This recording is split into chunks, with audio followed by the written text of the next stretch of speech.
Olá pessoal, tudo bem? Passando aqui para a gente debater a nossa atividade número 7, a atividade dessa semana. Mas antes da gente entrar no nosso assunto do dia de hoje, eu gostaria de falar para você que está sem nota ainda, você que ainda não fez as nossas atividades, que faça as atividades. Nós conseguimos uma autorização da coordenação para que todos os alunos retardatários, aqueles que estão abaixo da média ou não fizeram as atividades, que entreguem as atividades pendentes para ser computado a pontuação em dobro no próximo bimestre. E vocês devem também, além de entregar as atividades pendentes, devem fazer as próximas atividades a partir da atividade número 7, dentro do prazo que foi concedido, para que vocês possam ser aprovados na disciplina. Então não percam a oportunidade, tá, pessoal? Não vai ter outra chance. Então vamos lá. A nossa atividade de hoje, né, eu vou compartilhar com vocês aqui embaixo o nossa situação problema, que ela diz exatamente o seguinte: desejando comprar um carro novo, Leonardo, jovem com 19 anos, decidiu praticar um crime de roubo em um estabelecimento comercial, com a intenção de subtrair o dinheiro constante do caixa. Narrou o plano criminoso para Roberto, seu vizinho, mas este se recusou a contribuir. Leonardo decidiu então praticar o delito sozinho. Dirigiu-se ao estabelecimento comercial, nele ingressou e, no momento em que restava apenas um cliente, simulou portar uma arma de fogo e o ameaçou de morte, o que fez com que ele saísse, já que a intenção de Leonardo era apenas a de subtrair os bens do estabelecimento. Leonardo, em seguida, consegue acesso ao caixa onde fica guardado o dinheiro, mas antes de subtrair qualquer quantia, verifica que o único funcionário que estava trabalhando no horário era um senhor que utilizava cadeiras de rodas. Arrependido, antes mesmo de ser notada sua presença pelo funcionário, deixa o local sem nada subtrair. Mas já do lado de fora da loja, é surpreendido por policiais militares. Estes realizam a abordagem, verificam que não havia qualquer arma com Leonardo e esclarecem que Roberto narrara o plano criminoso do vizinho para a polícia. Tomando conhecimento dos fatos, o Ministério Público requereu a conversão da prisão em flagrante em preventiva e denunciou Leonardo como incurso nas sanções penais do artigo 157, parágrafo 2º, inciso 1, cumulado com o artigo 14, inciso 2, ambos do Código Penal. Após a decisão do magistrado competente, qual seja da primeira Vara Criminal de Belo Horizonte, de Minas Gerais, de conversão da prisão e recebimento da denúncia, o processo teve seu prosseguimento regular. O homem que fora ameaçado nunca fora ouvido em juízo, pois não foi localizado e, na data dos fatos, demonstrou não ter interesse em ver Leonardo responsabilizado. Prestem atenção que essas questões são muito importantes para a nossa resposta. Em seu interrogatório, Leonardo confirma integralmente os fatos, ou seja, ele confessa a autoridade que praticou o delito, inclusive destacando que se arrependeu do crime que pretendia praticar. Constavam no processo a folha de antecedentes criminais do acusado sem qualquer anotação e a folha de antecedentes infracionais ostentando uma representação pela prática de ato infracional análogo ao crime de tráfico, com decisão definitiva de procedência da ação socioeducativa. O magistrado concedeu prazo para que as partes manifestarem em alegações finais por memoriais. O Ministério Público requereu a condenação nos termos da denúncia. O advogado do Leonardo, contudo, renunciou aos poderes, razão pela qual, de imediato, o magistrado abriu vista para a Defensoria Pública apresentar alegações finais. Em sentença, o juiz julgou procedente a pretensão punitiva estatal no momento de fixar a pena base, reconheceu a existência de maus antecedentes em virtude da representação julgada procedente em face de Leonardo, enquanto ele era inimputável, aumentando a pena em 6 meses de reclusão. Não foram reconhecidas situações agravantes ou atenuantes. Na terceira fase, incrementou o magistrado em 1/3 a pena, justificando ser desnecessária a apreensão de arma de fogo, bastando a simulação de porte do material diante do temor causado à vítima. Com a redução de 1/3 pela modalidade tentada, a pena final ficou acomodada em 4 anos de reclusão. O regime inicial de cumprimento da pena foi o fechado, justificando o magistrado que o crime de roubo é extremamente grave e que atemoriza os cidadãos de Belo Horizonte todos os dias. Intimado, o Ministério Público apenas tomou ciência da decisão, ou seja, o Ministério Público não recorreu.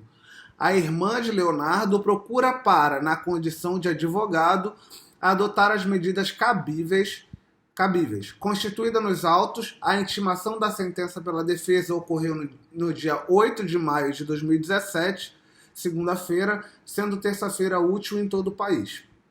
Com base nas informações expostas acima e naquelas que podem ser inferidas do caso concreto, redige a peça cabível, excluída a possibilidade de interposição de habeas corpus, devendo a peça ser interposta no último dia do prazo, sustentando todas as teses jurídicas pertinentes. Bom, pessoal, então, toda vez que eu entonar a voz, quando eu estiver narrando alguma situação, vocês já vão saber que tem alguma coisa aí. Mas, em primeiro momento, que a gente tem que analisar o caso concreto para eu fazer qualquer defesa, eu tenho que descobrir qual é o instrumento processual que eu posso utilizar para mostrar a minha irresignação contra aquela sentença. Se é uma sentença, um decreto condenatório ou absolutório, eu tenho que apresentar um único recurso. Fora que a gente não está falando de embargos de declaração, né? Mas eu tenho que apresentar um único recurso. E com base no artigo 593.1 do CPP, esse recurso é o recurso de apelação, né? E esse recurso, ele é dirigido, a peça de interposição do recurso, a primeira folha do recurso, ele é dirigido ao magistrado sentenciante e as razões recursais, elas são endereçadas à instância superior, né? Então a gente vai fazer a petição de interposição do recurso indicando a primeira vara criminal da comarca de Belo Horizonte, em Minas Gerais, e as razões recursais ao Tribunal de Justiça de Belo Horizonte, de Minas Gerais, né? Então, e a petição deve ser devidamente datada. Vocês têm que ver qual é o prazo, né, dessa peça. A gente deu aí as datas, e você tem que apresentar, logicamente, também a assinatura e o número da sua OAB. Como vocês não têm OAB ainda, espero que daqui a pouco mais vocês já possam fazer a prova e passar. Vocês podem colocar o número da matrícula de vocês sem qualquer problema, ou ainda criar um número fictício que não vai ter nenhum problema na nossa avaliação. Nas suas razões recursais, a gente tem que analisar quais as questões preliminares que compete a gente analisar aqui. As questões que devem ser observadas porque tem alguma nulidade, alguma coisa que você tem que chamar a atenção do magistrado. E a primeira questão que a gente observa aqui nessa situação é que houve um vício constitucional nessa situação, porque houve um vício ao direito de ampla defesa e contraditório. Mas, Fábio, o juiz não intimou o acusado para apresentar o recurso? Intimou.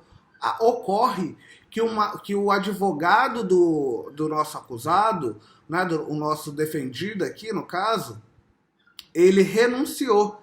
E se o réu, né, tinha, à época, advogado constituído, ele deveria ter intimado o réu para que ele nomeasse um novo defensor. e não nomear diretamente a Defensoria Pública.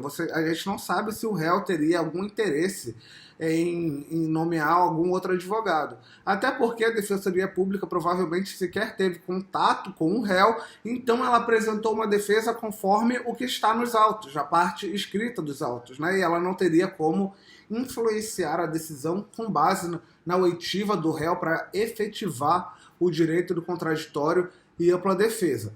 Ora, o réu estava preso, então deveria o magistrado ter intimado o réu para informar se ele tinha interesse em constituir um novo advogado. E se ele não tivesse, aí sim a gente nomearia um defensor público para ele. E em segundo, superada essa preliminar, né, no mérito já da questão, a gente tem que pedir como primeira questão aqui a absolvição do seu cliente, porque ele desistiu. A gente leu ali, ele se arrependeu da continuidade da prática delitiva. Então ele desistiu de praticar o crime. E de fato, na verdade, o réu aqui, né, o nosso cliente, quando ele estava dentro da loja, ele viu o dinheiro. O único funcionário era um senhor de idade em cadeira de rodas, ou seja, não ofereceria muita resistência para a atividade criminosa. O nosso cliente poderia praticar o crime e sair da loja tranquilamente, mas não. Quando ele viu a situação, ele desistiu e falou: eu não quero mais praticar o crime. E aí, pessoal, prevê o artigo 15 do nosso Código Penal que o agente que voluntariamente desistir de prosseguir na execução só responde por aqueles atos que ele já praticou. A desistência voluntária não se confunde, portanto, com a tentativa, como foi reconhecida na sentença. Na tentativa, você não consegue prosseguir nos atos de execução por circunstâncias alheias à sua vontade. Você foi impedido de continuar com a prática delitiva. Vamos supor, se aquele senhor que estava dentro da loja, quando verifica que o nosso cliente estava do lado do balcão, perto do caixa, ele saca um revólver e ameaça o nosso cliente, a vida do nosso cliente, se ele não sair da loja. E o nosso cliente, nessa situação, sairia da loja. Aqui a gente está numa situação de tentativa, porque ele só não roubou a loja porque alguém impediu que ele continuasse com a prática delitiva. Ao revés, na situação concreta do nosso caso aqui, o nosso cliente, ele tinha toda a possibilidade de furtar a loja. Ele já estava perto do dinheiro, já estava dentro do caixa. E ele viu que o único funcionário era um senhor que estava à distância, numa cadeira de roda. Então ele não ofereceria resistência, como eu disse. Então, como ele não fez atividade criminosa, ele desistiu. E aqui a desistência voluntária é o que a gente chama de ponte de ouro no direito, de forma que o agente que desiste, ele só responde pelos atos que ele já praticou e não pela tentativa do crime que ele pretendia cometer originalmente. E isso é muito diferente. Vocês devem ter estudado isso mais a fundo lá no direito penal, eu acho, parte geral ainda. Mas não deixa de ser uma questão muito interessante para a gente voltar o estudo. No caso, então, Leonardo podia, né, prosseguir com a atividade criminosa, mas optou por desistir. Então, iniciada a execução, ele iniciou a execução do crime, teve acesso à caixa do estabelecimento comercial contendo dinheiro, mas ao verificar que o funcionário possuía essas dificuldades de locomoção, se arrependeu e abandonou a empreitada criminosa. Então, o Leonardo sequer tinha sido visto pelo funcionário. Então ele podia prosseguir se ele quisesse, mas não. Então, ele tem que ser absolvido do crime de furto, né, e do furto tentado, porque não foi tentativa, foi desistência. Porém, ele vai ter que responder pelos atos que ele já praticou. E quais foram os atos que ele já praticou? Ele ameaçou de morte um cliente que estava no local e simulou, inclusive, que estava com uma arma, né? Impôs um medo a um terceiro. Porém, o crime de ameaça é um crime de ação penal pública condicionada à representação.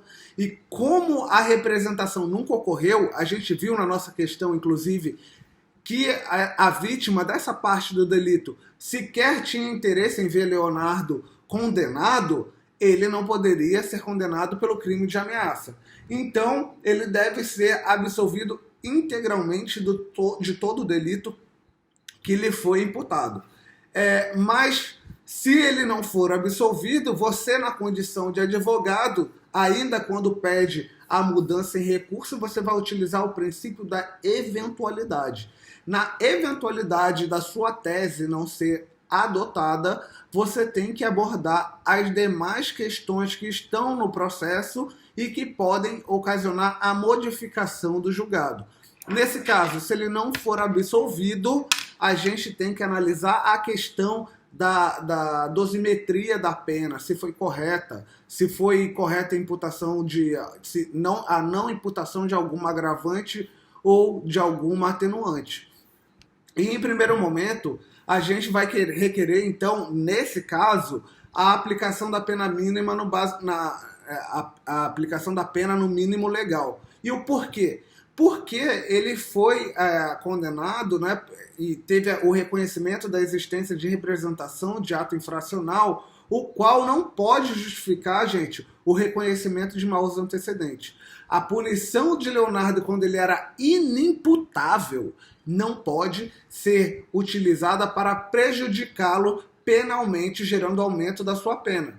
E ainda, na segunda fase, a gente deve considerar a atenuante da menoridade relativa, pois Leonardo, conforme narra a questão, ele tinha 21 anos na data dos fatos. Assim como a atenuante da confissão, que não foi considerada, né, nos termos do artigo 65, inciso 1 e 3 do Código Penal, a linha D do Código Penal. Leonardo confessou que ele estava lá no posto para fazer aquilo, para fazer aquela prática delituosa. Então ele deve ser considerado essa atenuante. E ainda, em outro momento, a gente tem que pleitear o afastamento de causa pelo aumento da pena pela arma de fogo. Não, porque não há prova da sua utilização, né?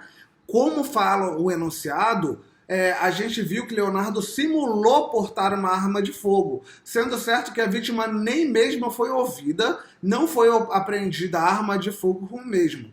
Então, o objetivo do legislador, ao botar esse caso de aumento de pena pelo uso de arma de fogo, foi pela violação da integridade física da vítima, né? Que ela é colocada em maior risco quando a gente está numa situação dessa. A simulação de arma de fogo, no entanto, não traz o incremento dessa pena, desse motivo de aumento de pena, né? E ainda, quando a gente afastar isso, e a gente vai requerer a redução máxima da tentativa, né, o que permitiria ainda a aplicação do sursis da pena, conforme está lá no artigo 77 do nosso Código Penal, que vai dizer a execução da pena privativa de liberdade não superior a 2 anos poderá ser suspensa por 2 a 4 anos, desde que o condenado não seja reincidente em crime doloso. Ele não é reincidente em crime doloso, porque quando ele foi condenado em ação socioeducativa, ele era inimputável, era medida análoga a ato criminal, né? A culpabilidade, os antecedentes, a conduta social e a personalidade do agente, bem como os motivos e circunstâncias que autorizem a concessão do benefício e que não seja indicada ou cabível a substituição de pena prevista no artigo 44 também do Código. Feito tudo isso, gente, a gente ainda pode falar que nos termos dos enunciados 718 e 719 da súmula de jurisprudência do STF, ou ainda a súmula 440 do STJ, a gravidade em abstrato do crime não justifica o reconhecimento de regime inicial de pena mais severo do que aquele do que a pena foi aplicada. Né? Então não poderia o magistrado justificar com base no crime de furto no município de Belo Horizonte. Isso é balela, isso não pode ocorrer. Tá? E ainda, com o provimento do recurso, você vai pedir, logicamente, a expedição do alvará de soltura. Considerando, gente, a data que foi indicada no nosso caso concreto, e que o prazo do recurso de apelação criminal é de 5 dias, deve ser indicada a data final de 15 de maio de 2017, porque o dia 13 de maio de 2017 é um sábado, logo portanto, o prazo seria prorrogado para segunda-feira. Bom, feito isso, vocês vão ter atingido tudo que a questão espera de vocês. A gente está vendo que teve um progresso, né, desde a atividade 1 até a atividade 7 agora. Essa atividade é uma atividade muito mais complexa, que envolve muito mais questões de serem analisadas, e espero que vocês consigam resolvê-la com muita parcimônia e com muito sucesso. Qualquer coisa, como a gente já sabe, eu estou aqui à disposição para tirar as dúvidas. Vocês já têm o meu contato, ou qualquer coisa podem mandar mensagem de e-mail ou aqui pelo Google Classroom. No mais, boa sexta-feira para vocês. E lembrando que o prazo dessa nossa atividade vai encerrar na quarta-feira, sem ser a próxima a outra, porque a gente vai readequar por causa daquele prazo que eu dei para vocês por causa da semana de provas, tá bom? Um abraço, pessoal, e até mais.